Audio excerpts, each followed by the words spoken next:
একটি অচেনা বিমান হুট করেই কোথা থেকে এসে যেন একটি এয়ারপোর্টে বিনা পারমিশনেই ল্যান্ড করে। এইটা দেখে এয়ারপোর্টের চারপাশে হাজার হাজার মানুষ ভিড় জমে গেছে। সঙ্গে সঙ্গেই আর্মিরা ওই বিমানটার চারপাশ ঘেরাও করে ফেলে। বিমানের মধ্যে কোনো যাত্রী ছিল না, শুধু পাইলট ছিল। পাইলটকে বিমান থেকে নামানো হলো। আর্মিরা পাইলটকে নিয়ে গেল থানায়। তাকে জিজ্ঞেস করা হলো, তুমি বিনা পারমিশনে তোমার এই বিমান কেন এই এয়ারপোর্টে ল্যান্ড করেছ? পাইলট তখন উত্তরে বলল, আমার বিমানের তেল শেষ হয়ে গেছিল আর আমার হাতে সময়ও ছিল না পারমিশন নেওয়ার মতো, তাই আমি বাধ্য হয়ে এই এয়ারপোর্টে বিনা পারমিশনেই বিমানটা ল্যান্ড করাই। কিন্তু কেন জানি আর্মিদের কাছে পাইলটের এই কথাগুলো বিশ্বাস হচ্ছিল না।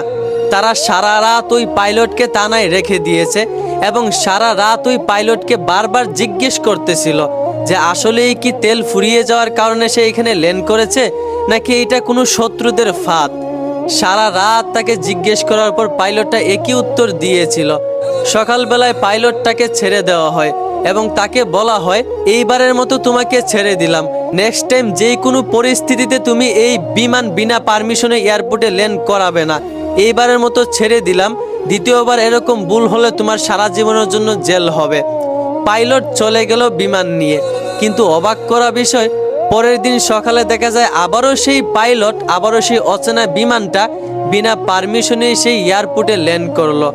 সঙ্গে সঙ্গেই আর্মিরা আবারও ওই বিমানটার চারপাশ ঘেরাও করে ফেললো।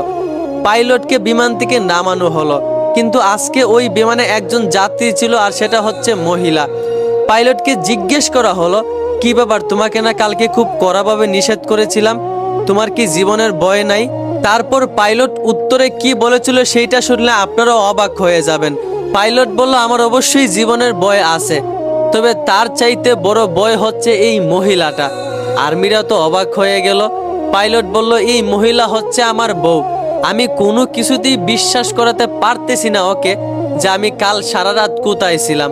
তাই আমি জীবনের মায়া ছেড়ে প্রমাণ দেওয়ার জন্য আজকে আবারও এই এয়ারপোর্টে বিনা পারমিশনে ল্যান্ড করলাম। আপনারা একটু আমার বউকে বলে দেন যে কাল সারা রাত আপনারা আমাকে আটকায় রাখছিলেন, আমি কোনো বেডির কাছে ছিলাম না। মানে ভাবা যায় বউর কাছে পুরুষরা কতটা দুর্বল।